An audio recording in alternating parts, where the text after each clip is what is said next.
राजा मरलन तो मंगरू चौधरी भैलन मगधराज में। तो सुना तनी उनका दस्तान कि मंगरू निपट रहा गवारी। अरे तो अपने मन में किया विचार यार मोर कौनी काम से सुखी रही परिवार।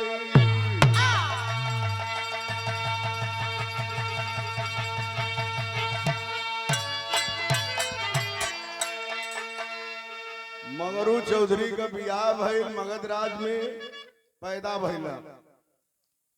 मेहरारू का इतना आशिक रहला सरोज 12 बरिस के अंदर में 3 गो लड़का 4 गो लड़की पैदा कर दिया। परिवार बढ़ गई, गरीब आदमी रहला, गाय भैंस चरावत रहला। भगवान कृष्ण का बहुत बड़ा पुजारी था।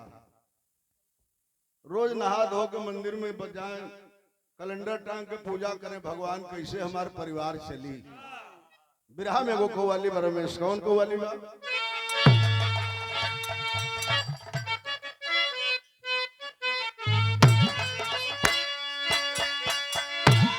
अगर दिल से टकराता रहेगा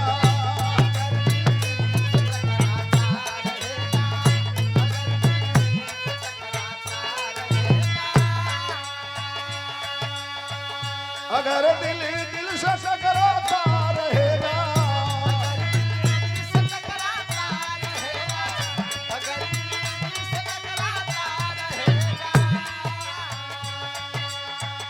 मजा ले ना मजा आता रहेगा।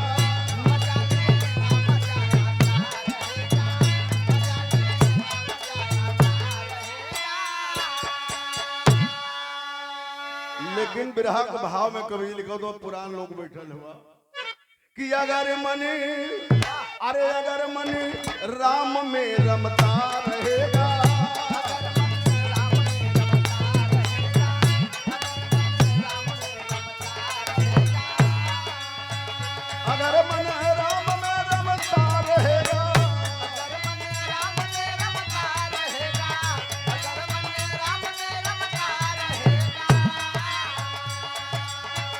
भक्त के भाव में क्षमता रहेगा।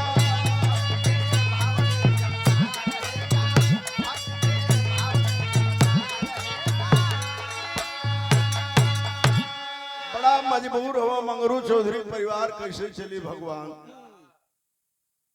अब पहले का गाय चरा वाला लोग कहीं हितई न दे जाए को मैनेजर भैया तो दूसरों चरवा कोई देखते 2-3 दिन देखिए हमारे गाय के हम तो नहीं ही जाता नहीं कल रह चली साढ़ू भाई की है गईला अपनी साढ़ू भाई के कल तो मकान बड़ा ठीक ठाक बा रमा भैया के ये मकान बनोले बड़ा कहां से तू कमाता तू तो घर ही रहेला। साढ़ू भाई कहला कि सुना हम काम वो करीला हम राती के चोरी करीला गाय भैंस सब हटा दिले नकब काटी ले जो सोना चांदी पाइले बेचीले परिवार मजे में चलत था। कहला तू एगो काम करा 2 गो सबरी रखले बनी गाय भैंस हटावा एगो सबरी ले ला राती के चोरी करा नकब काट अपने इलाका में एकदम चौचक व्यवस्था द्वार हो जाएगी। कहला रे मर्दे हम भगवान कृष्ण को पुजारी है अभी कुछ चोरी करब कहला रे बुर्बक भगवान कृष्ण से बड़का चोर के रहे रे बुर्बक इतने बाकी तू सोनी सोना चांदी रुपया पैसा चोरेबा वो माखन चोरावा तो वो चोरे न भई। अब उनके दिमाग में बैठा के वो सबरी दे देता आ कॉलेज के गमछा में लपेट के पूरा पानी को धीरे से धो कर निकल जा तिरकटे केहू देख न पावे कि कौन हथियार ले हो लेके चल गया गाँव में गाय भैंस को अपनी चरवाहे के जो संगतिया रहे कहला कि भाई हमार गाय भैंस मतलब नहीं के देखो। अब दूसरा धंधा हम शुरू करो कौन धंधा शुरू कैला बा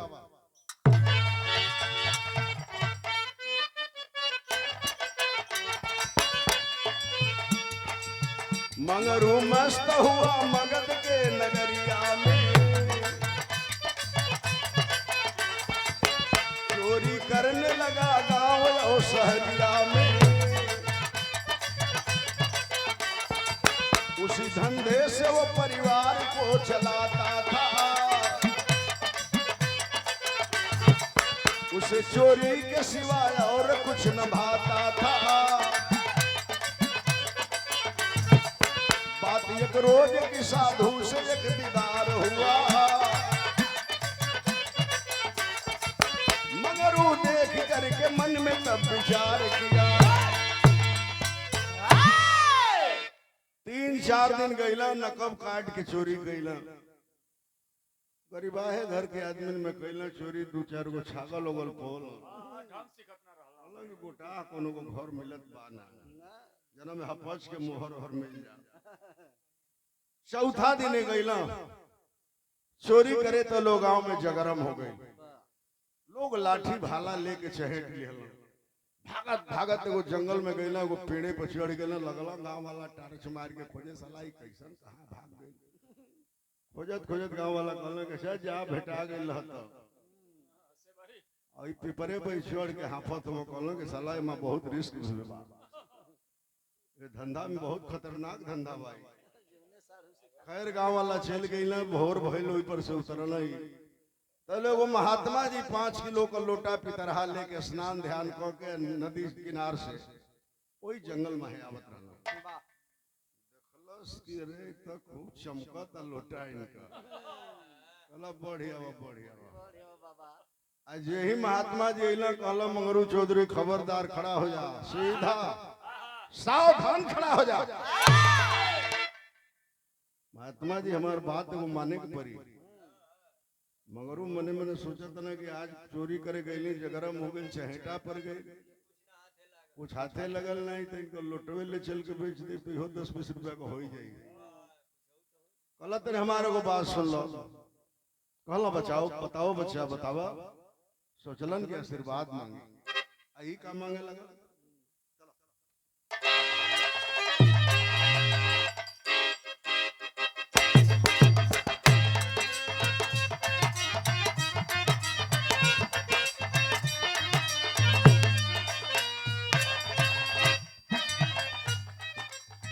कहेला मंगरुआ बात, कहेला मंगरुआ बात, साधु से दिखार रे हमार बात मान जा, ए हमार बात मान जा, ना तो पड़ी मार हो हमार बात मान जा, ना तो पड़ी मार हो हमार बात मान जा, ना तो पड़ी मार हो हमार बात मान जा।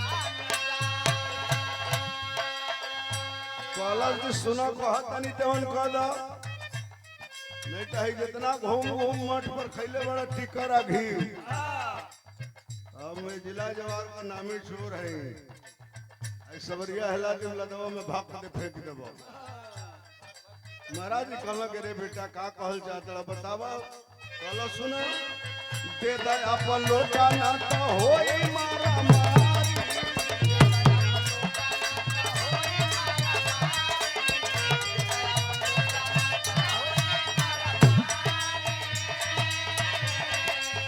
ये मुखार जवन बढ़ल झोटा तारी,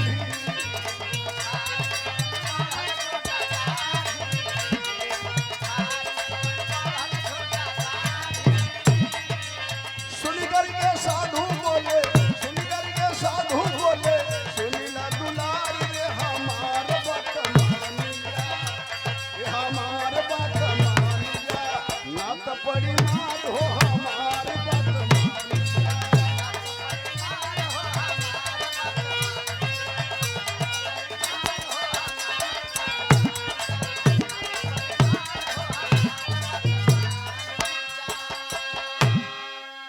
कहलस के आई लोटवा मत, इज्जत से दे दो। रत का जगरम भइल बा, कुछ पौले नहीं की चहेटा परल बा, लोटवा दे देबो, बेचब 10-20 रुपया पा जाई। साधु कहलन कि बाबू ई काहे खातिर चोरी करत हुआ। कहलस के अब वहां ले मत पूछो काहे खातिर चोरी करत है, परिवार बहुत लंबा बा हमार, हम चाहतन कि इलाका में सबसे धनवान हो जाए। महात्मा जी कहला कि सबसे धनवान हो चाहता बोला कहलस कि हाँ बतावा। महात्मा जी कहला कि या तो लोटा ले लो अंत 4 गो बात ले ला। लोटवा लेवल ले जाके बेच देव 10-20 रुपया पैबा, ऐसे महान धनवान ना हो। आ शायद 4 गो हमार बात ले लो तो महान धनवान हो जाए। बिरहा के शैली में महात्मा जी कहला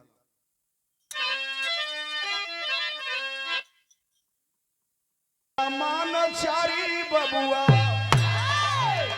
पैबा प्रभु प्रीति के औरी सोना चनिया। कहला कि 4 गो हमार बात ले लो, बाकी चारों को प्रैक्टिकल करे के परी तब धनवान होगा। कहला मंगरू तो को बात सुन लो, चोरी करे खातिर मत मना करिए, ये हमार मुख्य धंधा बा। कहला कि ना मना करब, लेकिन बात सुन। कहला कि कबहू झूठ के मती बोलिया, अब के तनो विपत पड़े बरिया। अरे ये करनी मत खई है बेटा, अब वो कर सैयत दी है। अरे केहू के तन नंगा जो देखिया, अब वो परदिया परदा। अरे हो रही सत्संग कहीं, अब हो रही सत्संग कहीं, तनी हो समय बीतैया।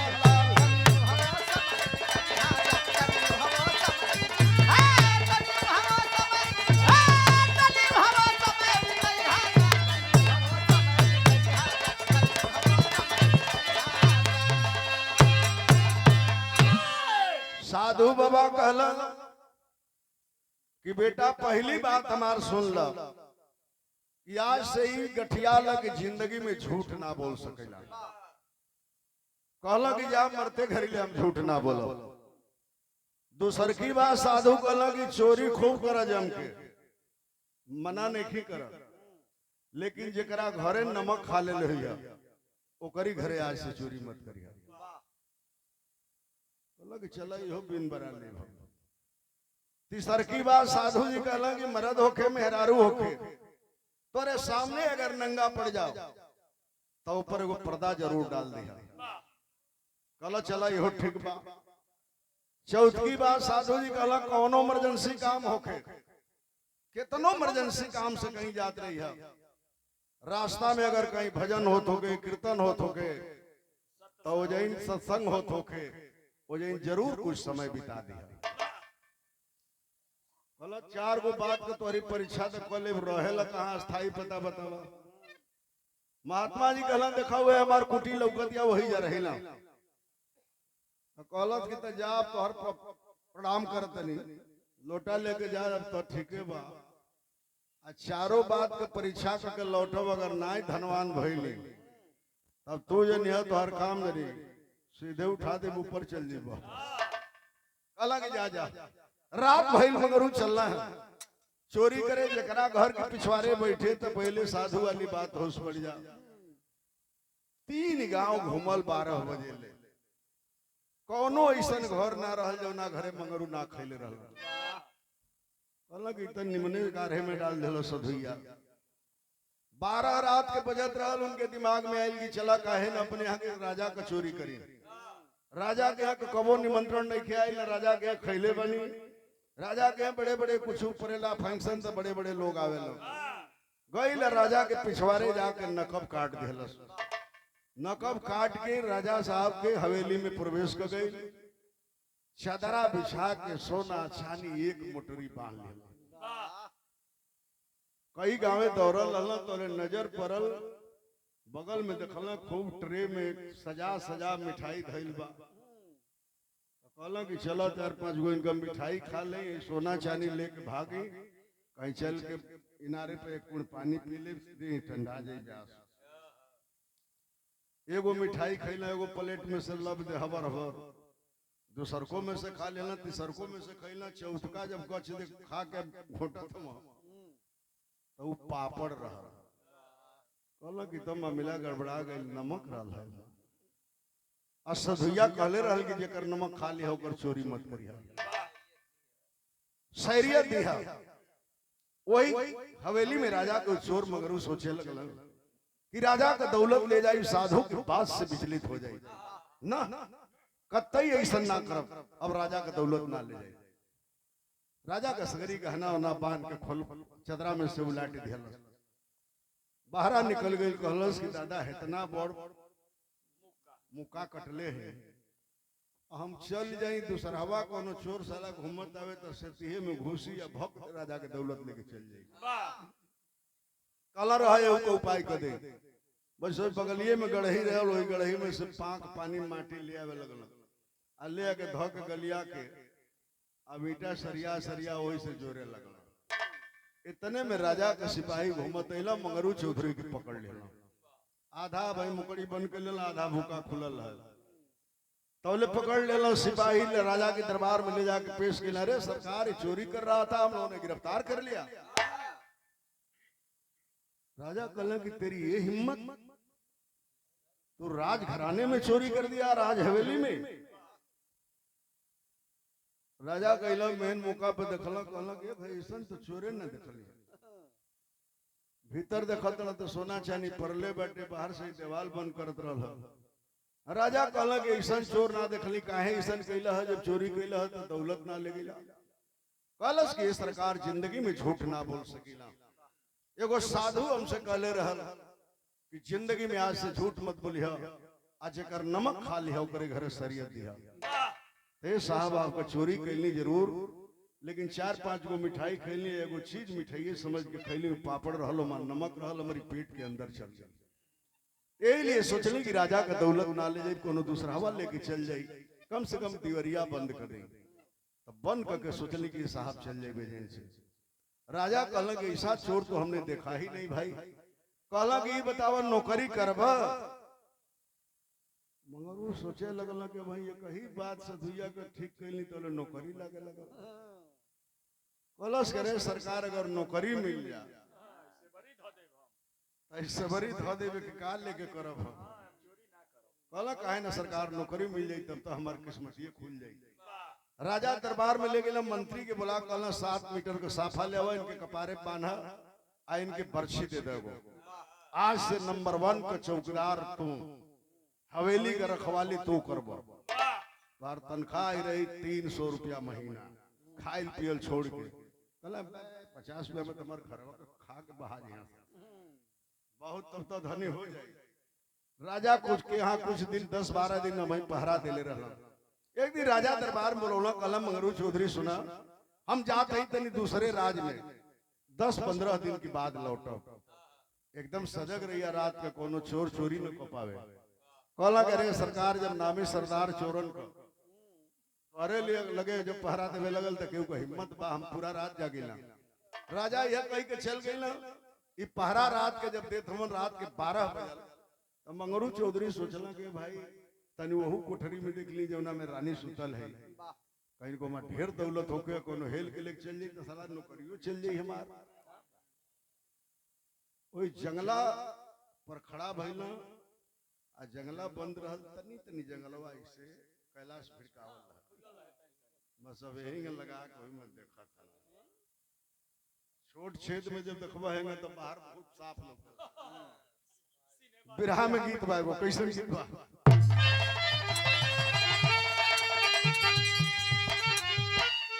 हमरे बलिया के बाला उस्ताद ये गीत के गावे झूठवा पहिरे अरे कान के फूलवा बड़ा फूलवा बड़ा फूलवा माथे उठिया के बुलवा बड़ा फूलवा पर माथे उठिया के बुलवा बड़ा फूलवा माथे उठिया के बुलवा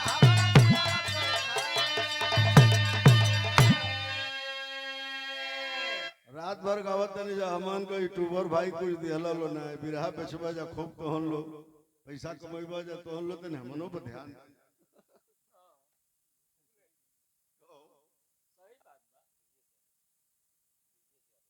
और ये परम आदरणीय ब्रजेश भैया की तरफ से सादर 50 रुपए का देवेले पहाड़ा मंगरू अरे वही राजा तेरा बरवा राम खतरवा भाई राम खतरवा भाई धन के मंगरू के कपरवा राम खतरवा भाई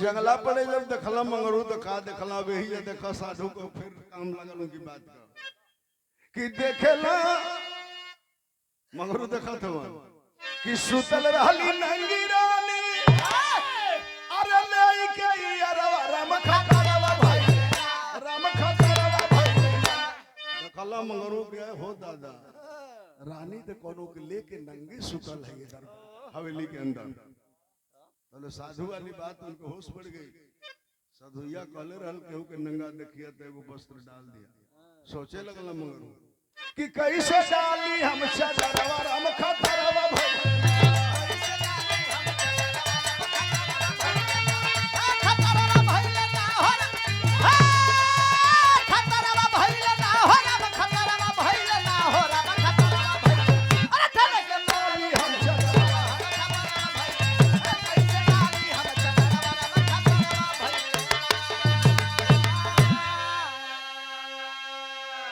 मंगरू सोचत सोचत गईला दरवाजा पर दरवाजा के हेंगे दबौला संजोग से दरवाजा भिड़कावल रहल खाली खुलले रहल अब खोल देला दरवाजा धीरे धीरे पांव दबा के गईला वही सेज पर देखला के हई देखा मंत्रिया रानी के लेके नंगे सुतल बा बजो 7 मीटर का सफवा पौले रहला कपड़ा पे बहले रहला वो दोनों के शरीर पर मंगरू चौधरी ओढ़ा दिया ओढ़ा के धीरे से निकलना कवाड़ी के फिर जैसे को तैसे कर दिया हालांकि साधु वाले गोरी बात पूरा हो गई धीरे धीरे जब भोर को पहरा भई मंत्री जी का जब नींद खुलल जब जगल और साफा जब देखला अपने शरीर पर तब मंत्री जी का अब एकदम सांस नीचे से ऊपर होकर लगा रानी के जल्दी जल्दी जगौला मंत्री जी कहला तनी जागा जागा हाई तमाशा देखो बिरहा में गीत लगल का बताओ थोड़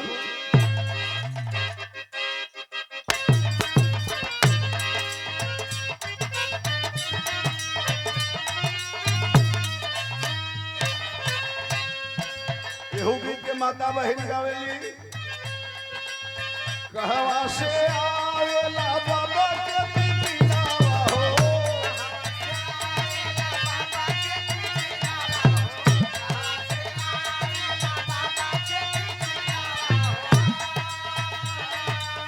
कहवा से आवेला बाबा के बिटियावा हो कहवा से आवेला ले मैना आई रे सावरिया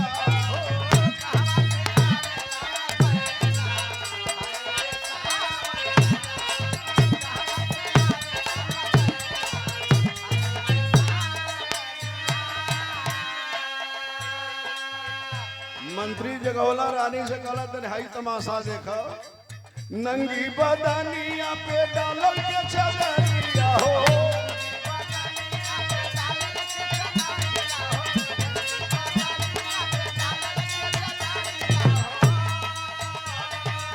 नंगी बदनिया पे डालल के चदरिया हो कई का मंगरू के बाटे कला करिया आई रे सावरिया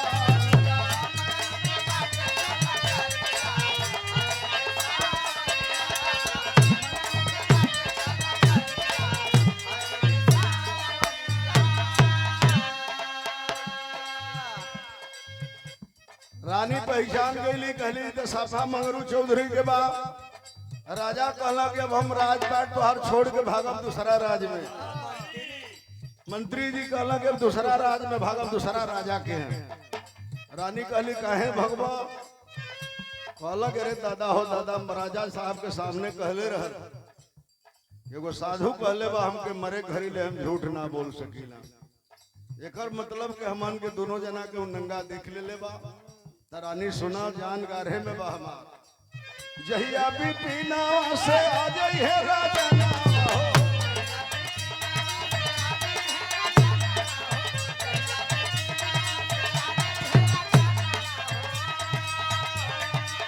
मंगरू बताए दी है सगरी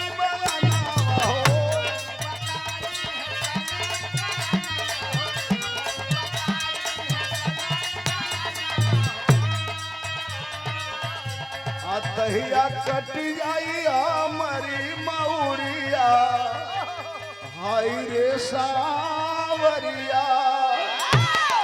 कहला राजा साहब मंत्री जी कि जहिया राजा साहब आई हैं तो हमन के मोहब्बत के खेल जौन खेलत तनी जा ये मंगरुआ देख ले बा। राजा साहब से बता दे राजा साहब दरबार में सर कलम करा दिहन तो फांसी लगवा दिहन। ऐसे हम अब रहब ना हम भागब। रानी कहली कि सुना दैवो न जाने त्रिया चरित्रम तुझा राजपाट का काम देखा है करी फिर में मत रह। हम ऐसा काम कर दे कि न मंगरुआ धरती पर रही आना राजा से इला पे बात के। मंत्री जी कहला कि अगर ऐसा कर देबो तो तब बढ़ोती ले चली प्रेम कहला बे जा तू अपन काम देखा। मंत्री जी एकदम निफिकिर हो गई ना चल गई ना राज दरबार में काम देख लगना। सवेर भाई रानी खबर भेजवली माली के बुलौली दरबार में कलश की दादा मलिया के हमसे कौन खतरा हो गई बा। रानी हमके बुलावेली ना जिंदगी में खैर पेश भई ले गई कोठरी में अपनी। रानी कहली कि सुना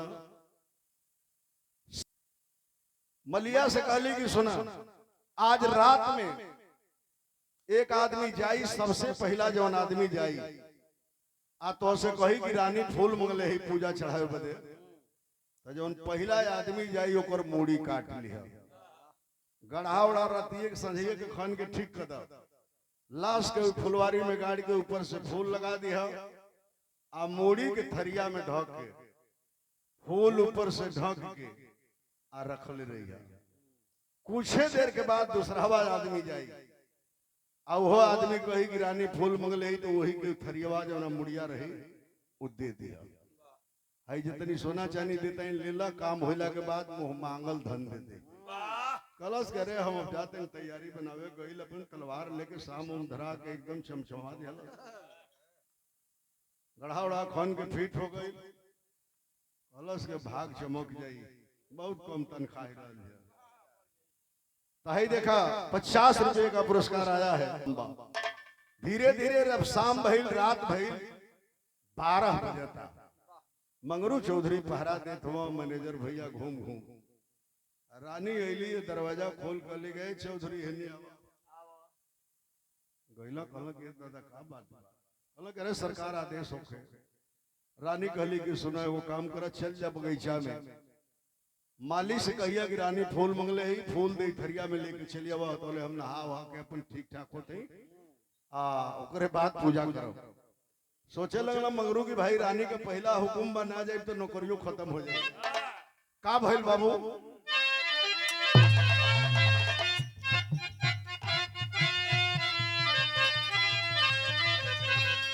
अरे भोरवा में रनिया बोलावे मीतवा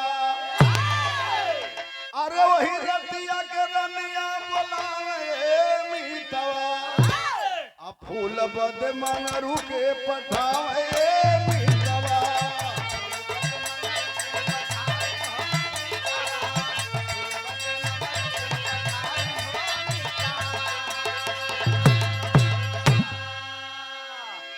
कहलक चल जा रानी कहली चल जा फूल लेके आवा। मंगरू कहलक बरछा का कौन काम बा जब थरिया में फूल लेके आवे के बा तो ओकर दोनों हाथ से पकड़े के पड़ी। कहलक सरकार जात है चलल हो मंगरू कुछ दूर गइल तो एगो टोला पर ओई टोला में का देखल कि रहिया में देखल हो रहे सत्संग हो असाधु वाली बातिया से हो गइल तंग हो।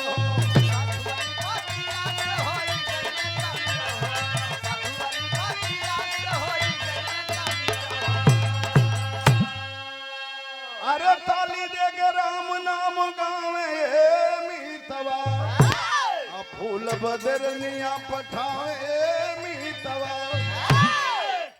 जात रहला सत्संग होत रहल एगो टोला पे एगो मंदिर पर कहला कि भाई साधु जी कहले रहला कि कतनो इमरजेंसी काम से कहीं जात रही भजन कीर्तन सत्संग होत रही जरूर ये समय बिता लिया कहला तनी लेटे चली उनका फूल 1 घंटा बादो ले जाए तो का करी बगे सत्संगवा सुनी के जाए वही में वो रम गई तो थपरी बजा के गावे लगल आवनी आधा घंटा बीतल है 1 घंटा बोले रानी मंत्री के बरौली कहली कि एकदम फाटल कपड़ा पहिरल धोती वोती पहिरल कोई पहचान न पावे गमछा से मुंह बांधल खाली मलिया के लगे चल दिया थरिया में वो फूल रखले हुई लेके चल जावा मंत्री जी हक्सल पियासल भागत जाते हुआ आऊ घूम घूम ताकत सलाह भाई कोनो नहीं आवे वाला 2 को बना सा बोले मंत्री जी कहना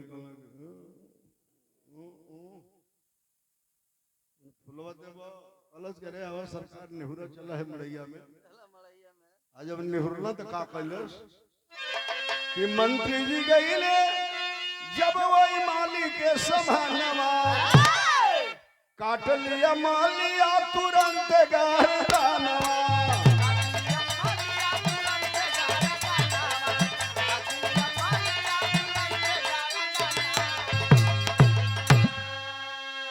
अरे थलिया में रखी के सजावे मीतवा फूल बदरनिया पठावे मीतवा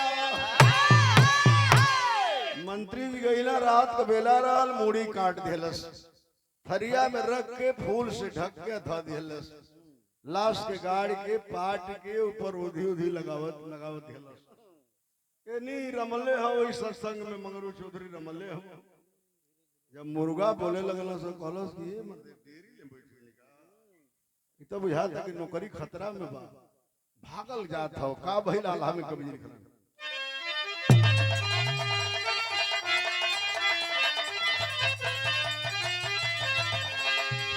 ये पहुंचल मगरुआ देखबा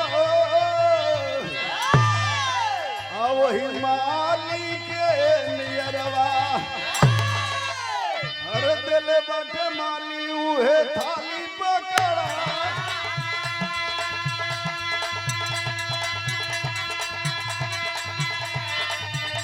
अब ले करके आईने मगर रानी के संभाला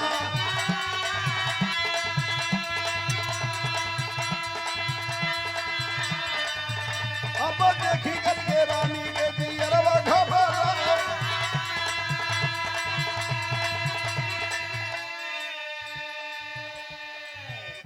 मलिया के पास मगरू चौधरी पहुंचना कॉलेज करे मर्दे ला जल्दी ही रानी के फूल लेके जा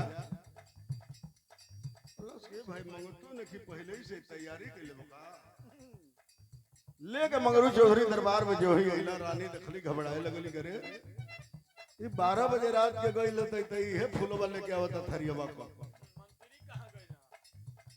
रानी कहली तनी फूल हटावत फूल जब हटौला मंगरू चौधरी जब वहां मूड़ी देखला कहला करे सरकारी कैसन पूजा करीला कौनी काली के बलि चढ़ाईला कहली रानी की हाँ हाँ हमके बतावत तौले रानी का कैली तुरंत सिपाही के रानी बोलावली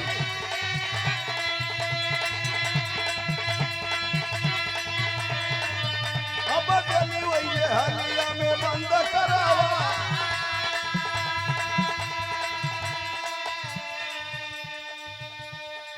रानी शोर मचौली दौड़ो दौड़ो सिपाही दौड़ो रानी का आवाज सुन के चारों ओर से सिपाही दौड़ गई रानी गली से गिरफ्तार करो हाई तमाशा देख लो मंत्री बनला के लालच में मंत्री जी के हत्या करके मोड़ी थरिया में लेके भागत अल्लाह पता नहीं लाश कहाँ छिपा दिया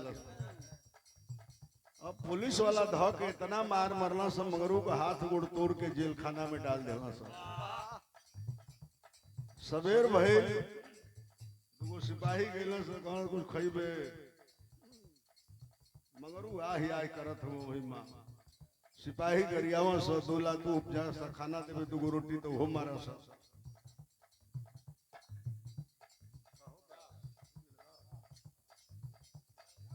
कहला कि सुना मगर वो जेल में सोचत हवन कि हे भगवान, कहला कि अरे जाए साधु ही तोहार चारों बात मनली खूब तो धनवान बनौला, हाथ गोड़ टूट दिलो से मार के सिपाही, खैर माँ से जमानत जहिया हो जाई तो साधु पूछ लगी तू हम बचबन आए, लेकिन भाई क्या कि कुछ दिन बाद जब किया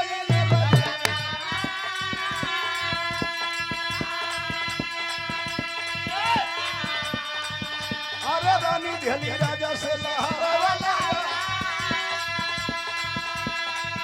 अब मंगल बोला राजा के संभाला अब साफ साफ बतिया के दिया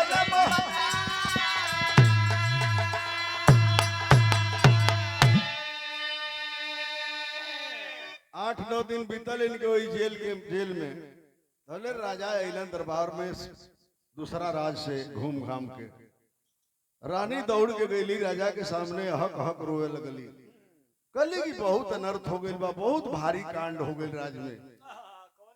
राजा कहल कवन कांड हो गई बा, कली मंत्री जी का हत्या कर दिला मंगरू चौधरी मंत्री बनला के लालच में। हमार रात के संजोग से नजर पड़ गई, मंत्री जी का मूड़ी लेके भागत रहल, सिपाही से पकड़वा को जेल में बंद करो ले। राजा कहला कि अच्छा चलो जब मुलजिम जेल में बंद है तो जांच हो जाएगी। सिपाही के भेजला राजा उसको जेल के काल कोठरी से लाओ बाहर हमारे सामने। अला मंगरू चौधरी कहला क्यों ऐसा किया यार, तुम पर मैं विश्वास किया, तुमको चौकीदार बनाया था। कहलस करे सरकार कहले रही ना कि साधु कहला जिंदगी में झूठ मत बोलिया, झूठ ना बोल सकीला हम। रानी हमके फूल बदे भेजली, 12 बजे के बाद हम गईली फूल ले आवे, लेकिन वही साधु कहले रहला कि जिंदगी में कोनो इमरजेंसी काम रहे, भजन कीर्तन सत्संग होत रही, जरूर जो समय बिता लिया। ए साहब गईली रास्ते में सत्संग होत रहल, वही में बैठ गईली, 2-2.5 घंटा हम बैठ गईली। हे हमार कसूर बा। गईली माली के लगे जो थाली में फूल देलस ढकल रहल, ले गईली रानी के पास। रानी कहली कि फूल के हटावा, हटौली में मंत्री जी का मुड़ी रहल, हमार कोनो कसूर नहीं के। रानी चिल्ला के हमके सिपाही से पकड़वा ले साहेब, जेल में बंद करा देली। राजा कहला 2 सिपाही के जाओ उस मालिक को फुलवारी में से पकड़ के लाओ।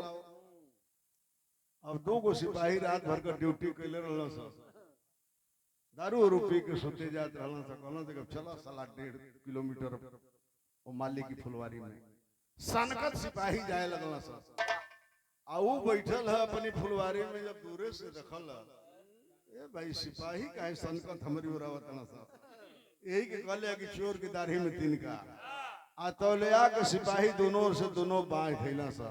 कहला था कि चल चल दरबार में, रे साले मंत्री जी का कत्ल किया है का रे, के तने कहला से तौले भरा रहा पेशाब करे लगा। कहलस के बुझा तक रानी बतिए बता देली।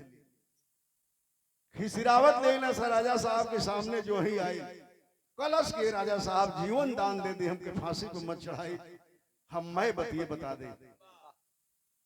राजा कहला बतावा। कलश की रानी कहले रही कि पहला आदमी जौन जाई ओकर मुड़ी काट के थरिया में रख के फूल से ढक दिया, लाश के गाड़ दिया। दूसरहवा जौन जाई ओको थाली दे दिया। तो ये सरकार जे पहले गई ओकर मुड़ी काट देली, दूसरहवा के दे देली, कुछ रुपया पैसा के लालच में हम पाप कर देली। राजा कहला कि रानी काहे ऐसन करौली, तो मंगरू चौधरी कहला कि साहब अब तो सरवा मरी गई, न तो आप आई रहती तो हम सगरी बतिए बतौले रहती। सधुइया कहले रहल कि कोई के मर्द मेहरारू के रात होके दिन होके नंगा देख लिया, को पर्दा डाल दिया, रात को पहरा देत रही साहेब। रानी के कमरा में तनी खिड़की पड़े झकली देखली कि 2 आदमी नंगे सुतल बा, रानी सुतल है, वो मर्द सुतल बा नंगे। दरवाजा खुलल हल, धीरे से गईली साधु को बात निभावे खातिर आपन जो सफवा देले रहली वही के उड़ा देली। एकर मतलब कि हमार सफा पकड़ाई तो हमके मारे के दोनों मंत्री और रानी मिल के उपाय रचल लो। यही के कहले कि जाको राखे साइया मार सके न कोई, बाल न बांका कर सके जो जग बैरी हो। राजा जब इतनी बात चलना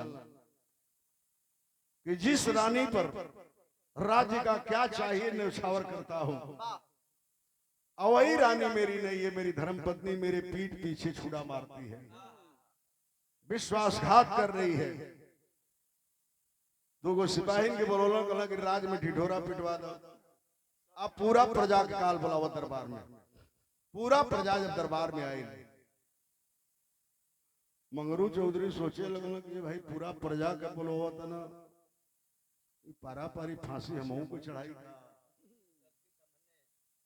जब पूरा प्रजा जुट गई तो राजा अपने सर से ताज उतार के और सिंहासन पर मंगरू चौधरी के बैठा के उनके सर पर ताज रख दिया। आ कहला कि सुना लो ऐसा घटना बा जे अपनी पत्नी के बारे में नहीं जान पाओ तो हमारी पीठ पीछे वार कर रही है, तहे प्रजा के हम ना चला पाई, हमारी बस की बात ना बा। आज से तो हम लोग का राजा मंगरू चौधरी रही। जब ताज पड़ल मंगरू के सिर पर, जितना दर्द रहल मार खैले रहल वह फूले लगल, वाह रे साधु वाह। लेकिन ताज पहिरा के राजा बना के राजा कैलन का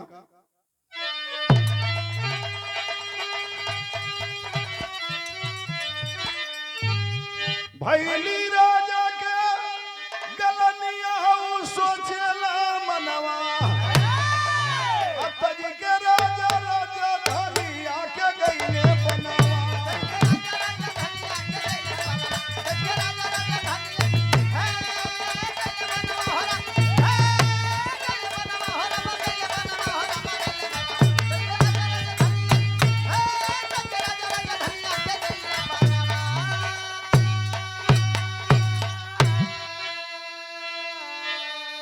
मंगरू चौधरी के राजा बना के राजा सन्यासी हो गईलन। और जब सन्यासी भइलन तो मंगरू चौधरी जौन जौन सिपहिया लतवा से मरले रहलन सन, उनके दिन भर घामे में खड़ा करावे लगल। अब 5 कोड़ा रोज मरवावे के, बड़ा मरले बड़ा सा तनख्वाह तो कौन के साल भर लेना दे। का भइलावा है देखा कि छोड़े राजपाट राजा आया अपन महरनिया, अपना में करे लगल राम का भजन।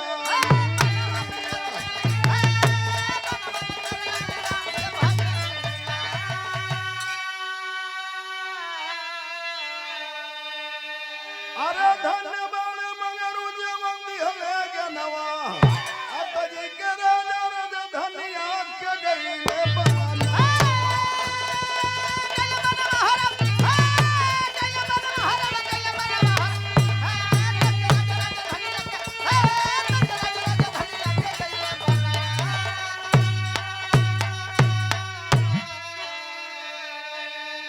राजा मंगरू चौधरी भैला गईला सबसे पहले महात्मा जी के पास, महात्मा जी के शरण में गिर गई पैर पर।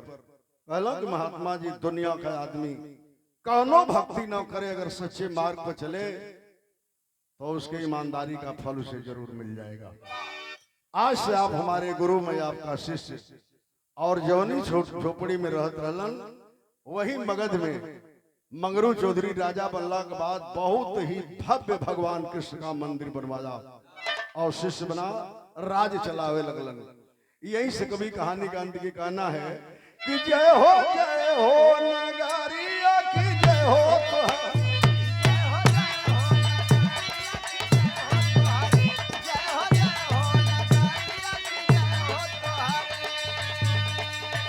भैया बड़े मजे में ना हो, भैया बड़े मजे में ना हो, भैया बड़े मजे में कैला खातिर दरिया नगरिया कैले हो। भैया बड़े मजे में भैया बड़े मजे में कैला खातिर